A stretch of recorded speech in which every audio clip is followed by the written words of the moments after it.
नमस्कार, खबरों की खबर में आपका स्वागत है। आज बॉलीवुड के ऊपर एक ऐसा खुलासा हुआ है जिसे सुनकर आपका दिमाग हिल जाएगा।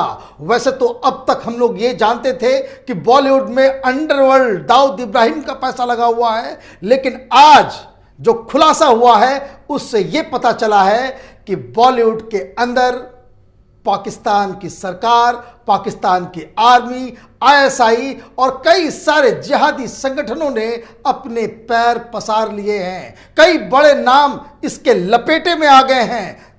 शाहरुख खान, करण जौहर, रणवीर सिंह, सोनम कपूर, अनिल कपूर, कई सारे नाम अब ऐसे हो गए हैं जिन पे शक की सुई चल गई है। और ये कोई खबर नहीं, किसी मीडिया का खुलासा नहीं है। दरअसल अमित शाह के कार्यालय से, होम मिनिस्ट्री से एक लेटर जारी किया गया है जिसमें इन सभी बॉलीवुड के जो शक के दायरे में आए जो लोग हैं, जो एक्टर और प्रोड्यूसर्स हैं, इनको हिदायत दी गई है कि आप फौरन अपने रिश्ते पाकिस्तानियों, पाकिस्तान के एजेंट और आईएसआई के दलालों, ये कश्मीर के नाम पे धंधा करने वाले, जिहाद फैलाने वाले लोगों के साथ अपने रिश्ते तोड़ लें और इन सारे अपने जो पुराने जो रिश्ते हैं जो आपके साथ, उसको डिनाउंस करें पब्लिकली। अदरवाइज अमित शाह का जब डंडा चलेगा तो बॉलीवुड में क्लीनिंग प्रोसेस एक इस तरीके से किया जाएगा कि कई सारे प्रोड्यूसर्स और एक्टर्स तिहाड़ जेल के अंदर बैठे हुए मिलेंगे।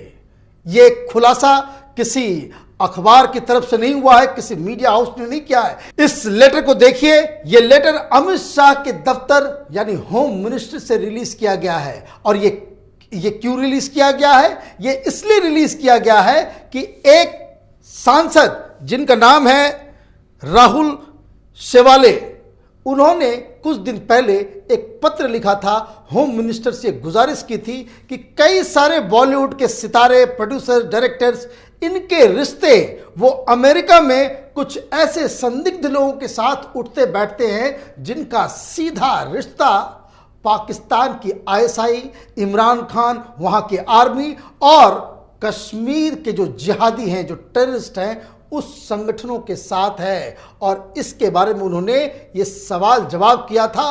तो होम मिनिस्ट्री इस मुद्दे को लेकर अमेरिका के वॉशिंगटन डीसी में इंडियन एम्बेसी से यहाँ की सरकार ने राब्ता किया, इस मसले के बारे में जानकारी हासिल की। अब उसमें क्या मिला, उसमें देखिए जो पॉइंट नंबर 2 इस लेटर में क्या लिखा है। I got the issue examined. The Ministry of External Affairs has appraised that Rehan Siddiqui, Rakesh Kushal और दर्शन Mehta have been blacklisted on the recommendation of the Consulate General of India, Houston.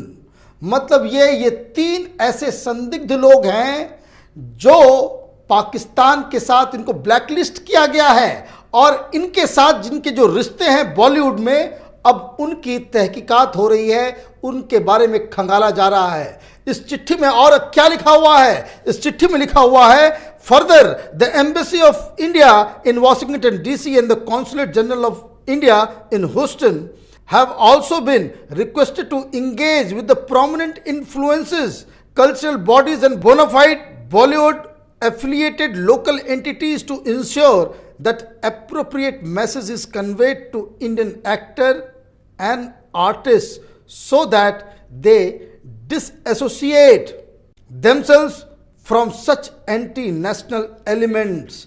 मतलब साफ है कि अभी अमित शाह के कार्यालय से इन लोगों को हिदायत दी गई है कि ये अपने ताल्लुकात वो खत्म कर लें, अदरवाइज इनके ऊपर जब डंडा चलेगा तो ये कहीं के नहीं रहेंगे। इनकी जो सारी जो हेगड़ी है, जिस तरीके से इन लोगों ने बॉलीवुड को एक माफिया में कन्वर्ट कर दिया है, वो फिर नहीं चलेगी। अब सवाल यह है कि इनके रिश्ते किसके साथ हैं। तो ये खबर आ रही है, इसकी बहुत सारे, अगर आप गूगल पे जाएंगे, सोशल मीडिया में अगर आप देखेंगे, इसमें सबसे बड़ा नाम जो सामने आ रहा है वो टोनी असाई का है। ये टोनी असाई दरअसल ये कश्मीर का रहने वाला है, लेकिन असली नाम इसका अजीज असाई है। अमेरिका गया, इसने नाम बदल लिया, खुद को ये आर्किटेक्ट कहता है। लेकिन इसकी तस्वीरें साफ साफ बताती हैं, इसका जो ट्विटर अकाउंट है वो साफ साफ बताता है कि ये किस तरीके से पाकिस्तान के प्राइम मिनिस्टर इमरान खान का ये एक चमचा है और आईएसआई के लिए ये काम करता है। और तो और ये JKLF, ये जो सारी जो जिहादी तंजीमें हैं जो कश्मीर के अंदर में जो जिहाद फैलाते हैं, उसका ये समर्थक है। ये खुद को बुरहान वानी का एक बहुत बड़ा फैन बताता है। हिंदुस्तान, आप उसके ट्विटर अकाउंट पर अगर आप जाएंगे, हर दिन सारे काम धाम छोड़ के ये हिंदुस्तान के खिलाफ जहर उगलने का काम करता है और कई सारे लोगों का रीट्वीट करना, ये करना, वो करना। अगर आधे घंटे तक इसके ट्विटर को आप पढ़ेंगे, आपको समझ में आ जाएगा ये स्वयं एक जो है इस्लामिस्ट है, एक जिहादी है। और तो और ये पैसे के लिए पाकिस्तान की दलाली करता है और हिंदुस्तान के खिलाफ जहर उगलता है। अब इसके रिश्ते किसके किसके साथ हैं, तो कई सारी तस्वीरें आ रही हैं। मालूम चल रहा है कि शाहरुख खान के साथ तस्वीरें हैं, कोई बता रहा है कि शाहरुख खान के इसके साथ बिजनेस ताल्लुकात हैं, दुबई में कहीं इन्वेस्टमेंट किया हुआ है। फिर मालूम चलता है कि जो इनकी वाइफ है शाहरुख खान की, उसके साथ तस्वीरें निकल रही है। कई सारे एक्टर और एक्ट्रेसेस के साथ इसकी तस्वीरें हैं। कहने का मतलब कि ये बाकायदा बॉलीवुड के बड़े बड़े डायरेक्टर प्रोड्यूसर्स के साथ इसकी दोस्ती है। दूसरा नाम अनिल मुशर्रफ का है। ये एक पाकिस्तानी है और ये हार्डकोर इस्लामिस्ट है, ये आईएसआई का एजेंट है। और इसके साथ जो तस्वीरें नजर आ रही हैं तो मालूम चल रहा है कि करण जौहर, रणवीर कपूर, सोनम कपूर, अक्षय कुमार, परिणीति चोपड़ा, ये तमाम बहुत सारे लोग हैं। इनकी जो तस्वीरें तो सामने आई हैं और कई सारी चीज़ें अभी छुपी हुई हैं, इसका अभी पता नहीं चला है। लेकिन इससे एक बात तो साफ है कि ये लोग जाने अनजाने में या जानबूझकर पाकिस्तान के उन एलिमेंट्स के साथ इन लोगों ने रिश्ते बनाए हैं। अब ये रिश्ता कितना गहरा है, क्या वहां से पैसे आते, क्योंकि ये बात तो पहले सारे लोग जानते कि दाऊद इब्राहिम का बहुत सारा इन्वेस्टमेंट हिंदुस्तान के फिल्म इंडस्ट्री में लगा हुआ है। तो क्या ये जो रिश्ता पाकिस्तान के साथ है, दाऊद इब्राहिम तो पाकिस्तानी हो गया, पाकिस्तान में ही रह रहा है, तो ये जो रिश्ता है क्या वो बदला है? क्या अब सीधे डी कंपनी के साथ साथ आईएसआई भी बॉलीवुड के अंदर अपना, इसको कह सकते हैं, प्रोपेगेंडा चला रही है? और इसलिए आप देखिए, जब कभी कश्मीर का कोई मसला उठता है, कई सारे बॉलीवुड के जो अनपढ़ गंवार जो एक्टर और ये सारे डायरेक्टर प्रोड्यूसर्स हैं, ये लोग कश्मीर के लिए जो छाती पीटने लगते हैं, हिंदुस्तान की सेना के खिलाफ ट्वीट करते हैं, हिंदुस्तान के खिलाफ बोलते हैं। मैंने इसके ट्विटर पर जाकर के देखा था, इस टोनी के, मालूम चल रहा है कि प्रिंट के किसी कई सारे इंटरव्यूज उसके, इसको जो वो रिट्वीट कर रहा है। कहने का मतलब यह है कि ये किस तरह का मायाजाल है जो पाकिस्तान ने बॉलीवुड में बिछा रखा है। और ये जो आज खुलासा हुआ है, उससे एक बात, एक पैरेलल, एक पुरानी घटना मुझे याद आती है कि इसी तरीके का अमेरिका के अंदर एक फाई नेटवर्क होता था, गुलाम नबी फाई। और गुलाम नबी फाई जो है वो आईएसआई का एजेंट था। वहाँ की FBI ने, जो वहाँ की जो इन्वेस्टिगेटिंग एजेंसी है, उसने इसे पकड़ा था क्योंकि इसे आईएसआई के द्वारा पैसा अमेरिका भेजा जा रहा था। और वो वहां करता क्या था, तो वो वहां अमेरिका में बैठ करके कश्मीर के नाम पे हिंदुस्तान के खिलाफ वो प्रोपेगेंडा चलाता था, सेमिनार करता था, आर्टिकल्स लिखवाता था, वॉशिंगटन पोस्ट में तो न्यूयॉर्क टाइम्स में। इस तरह के जो इस सारे जो लेफ्ट लिबरल कबाल का जो पूरा गैंग है, उसको फंड किया करता था। और इसका खुलासा जब सामने आया तो पता चला कि ये बहुत सारे लुटियन गैंग के ये जो बड़े बड़े पत्रकार, जेएनयू के बड़े बड़े प्रोफेसर्स, डीयू के प्रोफेसर्स, आईआईटी के प्रोफेसर्स, एम्स के डॉक्टर्स, ये सारे लोग उसके पैसे पे फाई नेटवर्क का हिस्सा बन गए थे। ये लोग अमेरिका जाते थे, वहां पे हिंदुस्तान के खिलाफ जो सेमिनार होता था ये आईएसआई करवाती थी और ये लोग वहां जाकर के हिंदुस्तान के खिलाफ ही प्रोपेगेंडा करते थे। अभी देखिए किस तरीके से अचानक से कोई खबर आ जाती है कि भाई ये जो है कश्मीर के अंदर सारे लोगों को, एकदम पूरे कश्मीर को जेल में कन्वर्ट कर दिया गया है, ह्यूमन राइट्स की अवहेलना हो रही है। इस तरह की बातें पहले फाई नेटवर्क किया करता था। अब ये पकड़े गए हैं तो ये अब लगता है कि आईएसआई ने अपना मोड बदला है।